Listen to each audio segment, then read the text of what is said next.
Aujourd'hui, on va s'intéresser au Apple du son, la marque que les uns adorent autant que les autres détestent. Salut à tous, je m'appelle Sacha Tabarly, je suis expert audio-vidéo et dans cette vidéo, on va s'intéresser à Bose.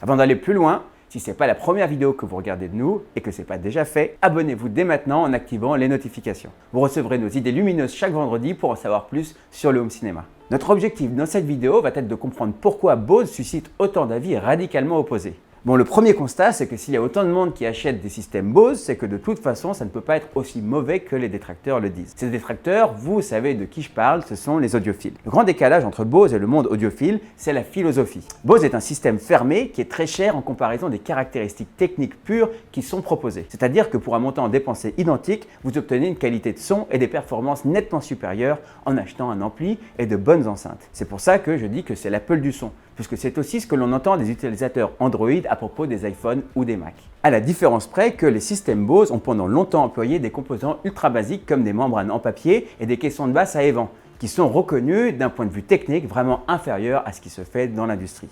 Je dis avant parce que je ne sais pas exactement comment les toutes dernières générations ont évolué sur ce point. En tout cas, vous avez compris le principe. Mais cet aspect technique n'est en réalité pas si important, car ça demande justement de s'intéresser à la technique et au fonctionnement d'une enceinte. Ce qui précisément n'est pas du tout le cas de la cible des utilisateurs des systèmes Bose. Car là où un système audio ou un home cinéma est une tour de PC à monter soi-même, le système Bose est un ordi portable, compact et léger. Bose standardisé et simple à utiliser. L'illustration simple est de regarder le système Bose Home Cinéma le plus immersif qui est proposé dans leur gamme. Apparemment, c'est un système 5 points où tout est compris. Et pour ceux qui connaissent un peu le domaine du home cinéma, le 5 points, c'est le début de la gamme, pas la fin. Chez AV Concept Products, on offre par exemple 5 systèmes différents en termes de 5 points ou de 7 points, selon la taille de la pièce et l'expérience que vous recherchez. En tout cas, une chose est certaine et scientifiquement prouvée. On sait ça grâce aux expériences menées par un expert renommé dont on reparlera dans nos prochaines vidéos, le Dr Floyd Toole. Parmi tous ses apports à la science, de l'acoustique et de la psychoacoustique, il a notamment démontré que l'oreille humaine est attirée vers un type de son unique et semblable entre tous. C'est-à-dire que ce que l'on appelle la coloration d'une enceinte ou le son de telle ou telle marque, qui est bon ou moins bon, est une forme d'aberration. Car ce que l'oreille veut entendre, c'est le son original, pas un son avec une touche spécifique dessus. Tout comme lorsque vous regardez un film ou une image, vous ne voulez pas regarder l'image qu'on vous a transmise avec un filtre jaune, bleu, vert ou sépia. Vous voulez voir l'image telle qu'elle a été créée et pensée par celui qui l'a créée. C'est pour ça que lorsque l'on dit « j'aime bien le son de telle ou telle marque », c'est généralement le fruit de nos biais cognitifs, comme chacun d'entre nous en connaît à longueur de journée. Car ce que Toole a révélé avec ses études, c'est que notre cerveau va naturellement chercher à valider notre première impression que l'on a sur une enceinte. C'est-à-dire de juger sur le nom, sa forme ou tout autre élément distinctif qu'elle peut avoir. Bon, vous vous doutez pourquoi je vous dis ça. S'il y a une phrase qu'on a tous déjà entendue, si on ne l'a pas soi-même dite, c'est « le son Bose, c'est vraiment le meilleur ». Et là, on rentre dans la contre-vérité totale en raison de ce que je viens justement de vous dire juste avant. Car ce que fait Bose, c'est gonfler certaines fréquences et en limiter d'autres. C'est ça qui donne cette touche Bose. Mais c'est aussi ce qui a poussé les audiophiles anglophones à créer ce dicton au sujet de la marque. No highs, no lows must be Bose. Ce qui pourrait se traduire par pas de grave, pas d'aigu, c'est bien du Bose. Je ne suis évidemment pas l'auteur de ces découvertes techniques, ni de cette phrase, mais juste le passeur. Mais cette histoire de fréquence limitée et boostée à d'autres endroits nous fait revenir à un même endroit.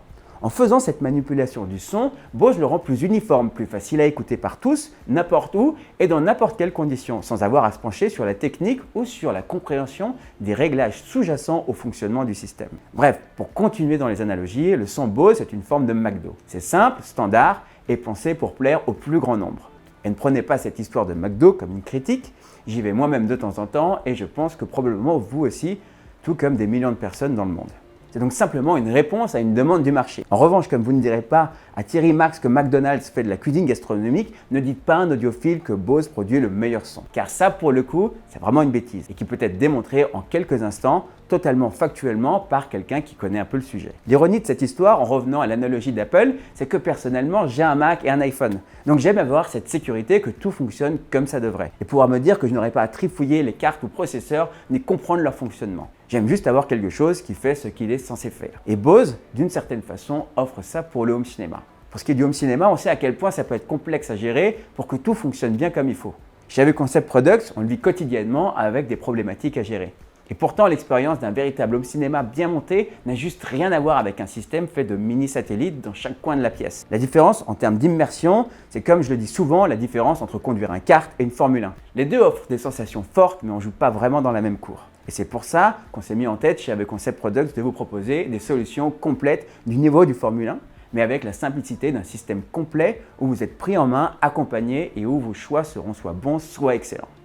Un système où vous savez que tout est inclus et sans surprise. Et surtout un système où celui à qui vous achetez le matériel le maîtrise parfaitement et saura vous répondre lorsque ce sera nécessaire. On gère à présent plus d'une quinzaine d'installations de ce type chaque mois et nos clients sont ravis. Donc si vous cherchez une solution à la fois simple, super performante et discrète, sans vous prendre la tête, c'est ça qu'il vous faut. Autrement, si vous avez déjà un système Bose ou que vous souhaitez en acheter un, ce sont de super produits, quoi qu'on en dise. Et franchir le pas de ne pas subir le son qui provient directement de la télé est déjà une super démarche. Peut-être que dans quelques temps, vous passerez à un système un peu moins clé en main, mais redoutablement efficace et immersif. En tout cas, c'est tout le mal que je vous souhaite. Donc pour conclure, le son Bose existe bien, oui. Est-ce le meilleur ? Certainement pas objectivement, mais pourquoi pas subjectivement, si c'est ce que vous appréciez personnellement. Mais le son Bose est-il fondamentalement mauvais? Bien sûr que non, il est juste standardisé et offre moins d'options qu'un système traditionnel. Et c'est justement ces deux choses qui rendent les audiophiles dingues. Donc au final, personne n'a vraiment raison, c'est juste une question de vision du monde. Voilà comme quoi on arrive à finir sur une note plus philosophique qu'on l'aurait pensé en regardant une vidéo sur un sujet d'une marque si clivante. Maintenant, c'est à vous de nous dire si vous possédez ou avez possédé un système Bose, qu'est-ce qui vous a fait changer pour y venir ou y revenir? On est curieux d'avoir vos réactions, donc laissez-nous vos commentaires. Vous êtes toujours plus nombreux à nous rejoindre chaque vendredi et c'est un plaisir de partager ces pensées avec vous. Donc merci à vous tous. Si vous ne l'avez pas déjà fait, c'est le moment de vous abonner et d'activer les notifications pour qu'on puisse se retrouver vendredi prochain sans faute. Et pensez à liker cette vidéo pour que l'algorithme sache que ce contenu vous a plu et permettra à d'autres de nous rejoindre. En attendant, prenez soin de vous et je vous dis à vendredi prochain.